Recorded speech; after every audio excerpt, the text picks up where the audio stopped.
President Rodrigo Duterte on Tuesday certifies as urgent the proposed Bangsamoro Basic Law. This after Congress leaders met with the President in Malacanang Monday night to resolve contentious provisions under the BBL. House Majority Leader Rodolfo Fariñas says the more controversial provisions of the BBL, including the opt-in clause and the fiscal autonomy for the Bangsamoro region, will be reconciled by the House and the Senate in bicameral conference committee meetings to be held during the session break. Congress adjourns session this week and will resume on July 23, Duterte's third State of the Nation address. Fariñas says the bicameral conference committee report is scheduled to be ratified by both chambers in the morning of July 23. Duterte will then sign the BBL into law in time for his third SONA at 4 p.m. President Rodrigo Duterte on Monday voices an interest in the vote recount for the 2016 vice presidential race. He mentions it alongside his wish to resign. The ballot recount is currently ongoing in relation to the electoral protest of former Senator Bongbong Marcos against Vice President Leni Robredo. Duterte says, quote, "Anyway, I want to resign," was the latest count with Bongbong and Vice President Leni Robredo. Marcos and Duterte are known to be good friends since their days as House lawmakers. Marcos also initially asked to be Duterte's running mate in the 2016 elections. Duterte delivered on his promise to allow the burial of the late dictator Ferdinand Marcos at the libingan ng mga bayani. He has also cited Ilocos Norte Governor Aimee Marcos, Bongbong's older sister, as among his campaign donors and political allies.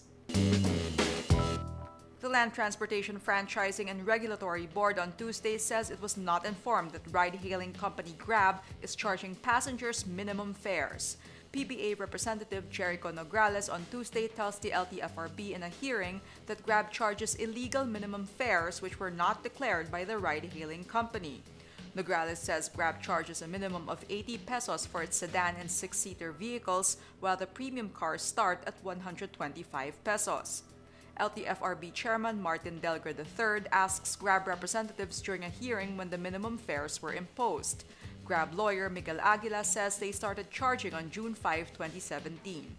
Delgra, visibly surprised by the information, tells Grab, quote, "Fix your papers, it's a mess." He says the LTFRB wasn't informed of charges separate from the flag-down rate of 40 pesos.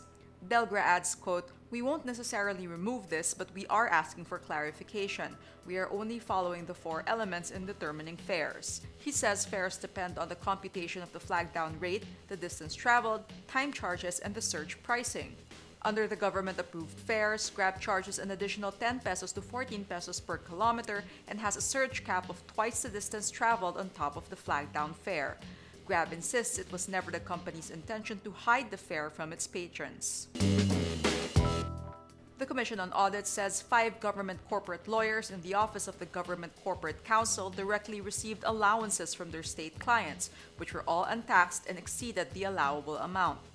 The 5 lawyers, including Deputy Government Corporate Counsel Elpidio Vega, received a total of 3.7 million pesos in allowances from their clients, which were government-owned and controlled corporations. Of the 3.7 million pesos, 1.46 million pesos was remitted to the OGCC account, while 2.25 million pesos was directly paid to the lawyers. The OGCC is the statutory law office of GOCCs. COA has a rule that allowances should not exceed 50% of the annual salary. Using that computation, the 5 lawyers received in excess a total of 621,717 pesos. COA does not agree to the justifications made by the OGCC lawyers that the rule limiting allowances does not apply to them. COA says the OGCC should refund the excess amount received by the OGCC lawyers. On Monday, President Rodrigo Duterte fired OGCC Chief Rudolph Jurado over alleged corruption. Jurado earlier claimed the OGCC lawyers who received the allowances maligned his reputation. According to COA, it was Jurado and Vega who sent the reply to the audit team on March 26, 2018, justifying the allowances. Documents obtained by Rappler show Jurado policed the allowances and compelled the lawyers to return them. Jurado also wrote GOCC clients to refrain from directly paying allowances to their lawyers. United States President Donald Trump and Japanese Prime Minister Shinzo Abe agree Monday that it is imperative to completely dismantle North Korea's nuclear weapons and ballistic missile program. Abe and Trump speak by telephone a day after American and North Korean officials met at the border truce village to prepare for the summit. The two are set to meet ahead of Trump's much-anticipated summit with North Korean leader Kim Jong-un on June 12 in Singapore. Trump says the summit can go ahead as planned following a more appeasing statement from Pyongyang and productive talks with North Korean officials. Japan has been left uneasy by the pace of events and by what it sees as an unwarranted softening towards an untrustworthy Pyongyang.